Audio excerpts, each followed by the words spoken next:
एक युवा शिष्य अपने गुरु के साथ पहाड़ों में साधना कर रहा था, लेकिन मन के उमड़ते घुमड़ते विचारों ने उसे कभी शांति का अनुभव नहीं होने दिया। हर रोज ध्यान करते समय उसके मन में विचारों का बवंडर उठता और वह बेचैन हो जाता। आखिरकार एक दिन परेशान होकर वह गुरु के पास गया और बोला, हे गुरुदेव, मैं अपने मन को शांत नहीं कर पा रहा हूँ। जितना भी ध्यान करने की कोशिश करता हूँ उतने ही विचार मेरे मन में उमड़ते रहते हैं। कृपया मुझे मार्ग दिखाइए। उसकी आवाज में एक गहरी तड़प थी। गुरु ने मुस्कुराते हुए कहा, यह प्रश्न तो हर साधक के मन में आता है। अगर तुम सच में शांति पाना चाहते हो तो तुम्हें कुछ अनुभव करने होंगे।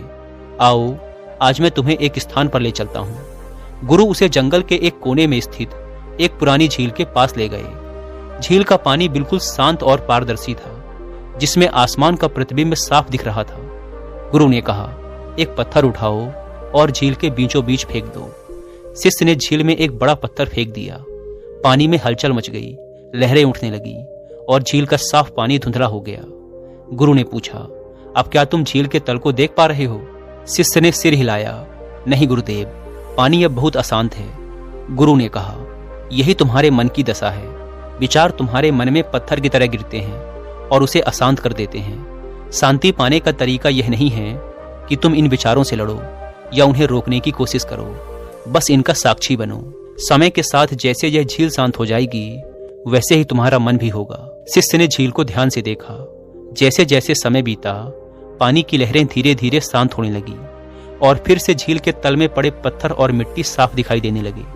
गुरु ने कहा, अब देखो, बिना किसी प्रयास के झील फिर से शांत हो गई। इसी तरह जब तुम विचारों के साथ बहने से इनकार करोगे और उन्हें केवल देखोगे तो तुम्हारा मन भी शांत हो जाएगा। शिष्य ने इस उपदेश को आत्मसात किया, लेकिन मन की हलचल शांत करना इतना आसान नहीं था।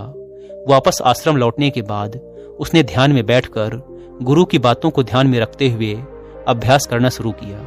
हर सुबह शिष्य ध्यान करता, लेकिन पहले की तरह विचार उसके मन में आकर उसे भटका देते। वह अक्सर सोचता, मैं इन विचारों को रोक क्यों नहीं पा रहा? क्या मैं सही साधना कर रहा हूँ? लेकिन फिर उसे गुरु की बात याद आई, विचारों से लड़ाई नहीं करनी है, उन्हें देखना है। शिष्य ने धीरे धीरे अपनी साधना का तरीका बदल दिया। अब वह विचारों को रोकने के बजाय उन्हें आने जाने देता, बस उनका साक्षी बनता। उसने देखा कि जितना वह विचारों से दूर रहकर उन्हें देखता था, वे उतने ही कमजोर हो जाते थे। एक दिन ध्यान करते हुए उसने महसूस किया कि विचार आने के बावजूद वह उनसे प्रभावित नहीं हो रहा था। वे बस बादलों की तरह आकर चले जा रहे थे और उसके भीतर का आकाश स्थिर और शांत था। गुरु ने उसे एक और तकनीक सिखाई। जब भी कोई विचार आए, उसे पकड़ने की बजाय अपने श्वास पर ध्यान केंद्रित करो। श्वास जीवन का आधार है, यह तुम्हें वर्तमान में लेकर आता है। विचारों को पहचानो, लेकिन उनसे जुड़ो नहीं। इस सुझाव के बाद शिष्य ने हर बार जब भी कोई विचार आता, उसे बिना किसी प्रतिक्रिया के स्वीकार किया और अपनी सांसों पर ध्यान केंद्रित करने लगा। धीरे धीरे उसे महसूस हुआ कि उसके मन की गतिविधियां कम हो रही हैं। उसके भीतर की हलचल शांत होने लगी थी। अब शिष्य ने अपने मन के स्वभाव को और गहराई से समझना शुरू किया। उसे अनुभव हुआ कि विचारों का आना स्वाभाविक है, लेकिन जब तक हम उनसे चिपकते नहीं, वे खुद ही चले जाते हैं। विचारों को पकड़ने की प्रक्रिया ही हमारे मन को अशांत करती है। जब विचारों को केवल देखा जाता है तो वे निरर्थक हो जाते हैं और मन अपने स्वाभाविक शांति की ओर लौट जाता है। शिष्य की साधना धीरे धीरे गहरी होती चली गई।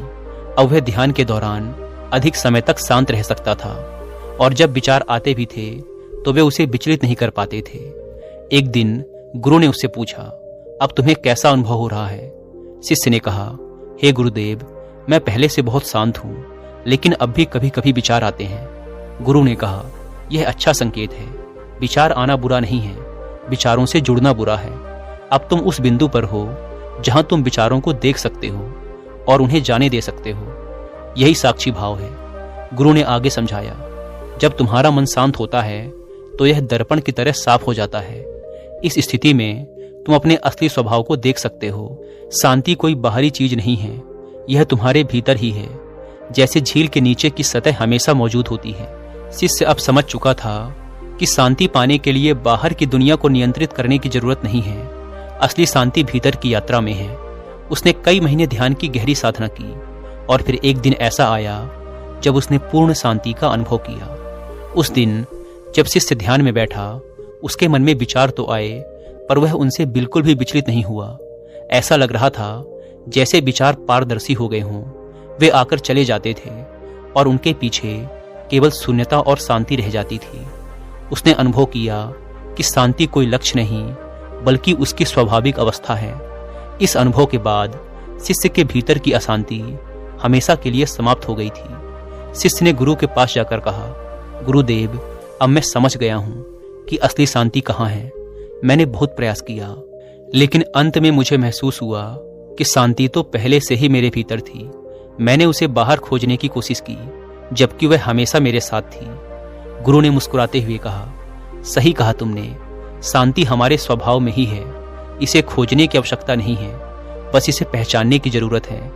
तुमने इस सत्य को अनुभव कर लिया है, अब यह तुम्हारे जीवन का हिस्सा बन जाएगा। शिष्य ने गुरु को प्रणाम किया और अपने साधना पथ पर आगे बढ़ता गया। अब वह जीवन की हर स्थिति में, चाहे कितनी भी हलचल क्यों ना हो, अपनी आंतरिक शांति को बनाए रखता था। उसके मन का दर्पण अब पूरी तरह से साफ था और उसमें केवल शांति और स्थिरता का प्रतिबिंब था।